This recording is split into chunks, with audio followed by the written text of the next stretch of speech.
Interview 1. Welcome to Transportation Innovations. Today, we're discussing the future of electric vehicles with Mr. John, an automotive engineer specializing in electric vehicle technology.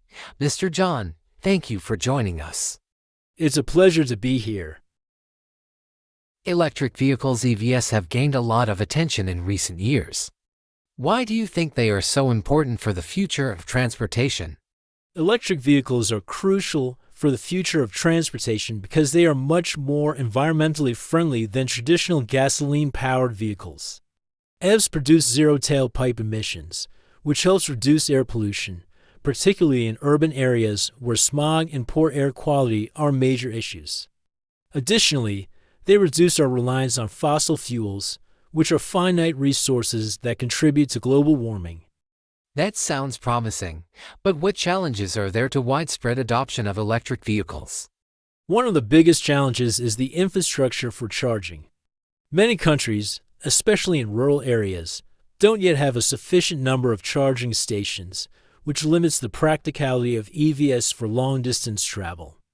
Another issue is the cost. Although the price of electric vehicles has been decreasing, they are still more expensive than traditional cars, making them less accessible to the average consumer. Additionally, the production of batteries for EVs requires rare materials, which raises concerns about sustainability and environmental impact. How are these challenges being addressed? Governments and private companies are investing in expanding charging infrastructure, especially in regions where it is currently lacking. In terms of cost, many governments are offering subsidies and tax incentives to encourage consumers to purchase electric vehicles. Additionally, automakers are working on developing new battery technologies that use more abundant and less environmentally harmful materials. This should help lower the cost of batteries and make EVs more affordable in the future. What do you see as the future of electric vehicles? I believe that electric vehicles will become the dominant form of personal transportation within the next few decades. As technology continues to improve, we'll see longer ranges, faster charging times, and lower prices. I also think we'll see a shift towards renewable energy sources for charging EVs, which will make them even more sustainable. Overall, the future of electric vehicles looks very bright. Interview 2. Welcome to Health Innovations. Today, we're discussing the growing popularity of remote healthcare, also known as telemedicine, with Dr. Lisa, a healthcare expert specializing in digital health. Dr. Lisa, thank you for joining us. Thank you for having me. Remote healthcare has become increasingly common, especially during the pandemic. Why do you think telemedicine is so important? Telemedicine has revolutionized the way healthcare is delivered. It allows patients to access medical care from the comfort of their own homes, which is especially important for those who live in remote areas or have mobility issues. It also reduces the need for in-person visits, which helps decrease the spread of contagious diseases like COVID-19. Telemedicine is also more convenient for patients because they can schedule appointments more easily and avoid long wait times at clinics or hospitals. That's a great point. Are there any challenges associated with telemedicine? Yes, there are a few challenges. One of the main issues is the digital divide. Not everyone has access to reliable internet or the necessary devices to use telemedicine services, particularly in rural or underserved communities. Another challenge is the quality of care. While telemedicine is great for consultations and follow-ups, it may not be suitable for more complex medical conditions that require in-person examinations or tests. Additionally, there are concerns about privacy and data security as personal health information is transmitted over digital platforms. How can these challenges be addressed? To address the digital divide, governments and healthcare organizations need to invest in expanding access to technology and internet services in underserved areas. In terms of the quality of care, telemedicine should be seen as a complement to, rather than a replacement for, in-person care. For more complex cases, patients may still need to visit a healthcare facility. As for privacy, healthcare providers must implement strong data security measures to protect patients' information and ensure that telemedicine platforms comply with healthcare regulations. What do you think the future holds for telemedicine?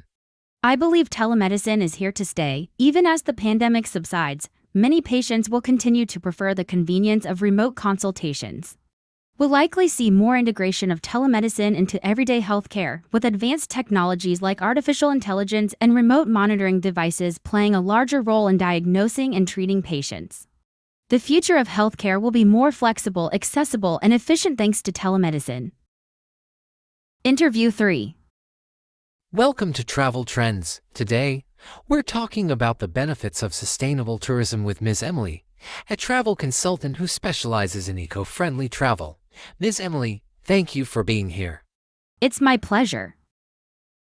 Sustainable tourism has gained a lot of attention in recent years. Can you explain what sustainable tourism is and why it's important? Sustainable tourism refers to travel that minimizes negative impacts on the environment and local communities while maximizing the benefits for both. This includes practices like reducing carbon emissions by choosing eco-friendly transportation, supporting local businesses, and respecting the natural environment. Sustainable tourism is important because the travel industry can have a significant environmental footprint. By adopting sustainable practices, travelers can help protect the places they visit and ensure that future generations can enjoy them as well. What are some of the challenges of promoting sustainable tourism? One of the main challenges is cost. Sustainable travel options, such as eco-friendly accommodations and transportation, are often more expensive than traditional options. This can make it difficult for budget-conscious travelers to prioritize sustainability. Another challenge is awareness. Not all travelers are aware of the impact their actions have on the environment or know how to make more sustainable choices. Finally, there is the challenge of infrastructure. Not all destinations have the infrastructure in place to support sustainable tourism, such as recycling facilities or public transportation options. How can these challenges be addressed? To address the cost issue, more governments and organizations could offer incentives for sustainable travel, such as tax breaks or discounts for eco-friendly accommodations. Education is also key. Travelers need to be informed about the benefits of sustainable tourism and how they can make a positive impact. Finally, destinations themselves can invest in sustainable infrastructure, such as providing more eco-friendly transportation options and supporting local businesses that prioritize sustainability. What do you think the future of sustainable tourism looks like? I'm optimistic about the future of sustainable tourism. As more travelers become aware of the environmental and social impact of their trips, I believe we'll see a shift towards more responsible travel. With continued education and investment in sustainable infrastructure, destinations around the world can thrive while preserving their natural and cultural heritage. I believe sustainable tourism will become the standard, not just a trend.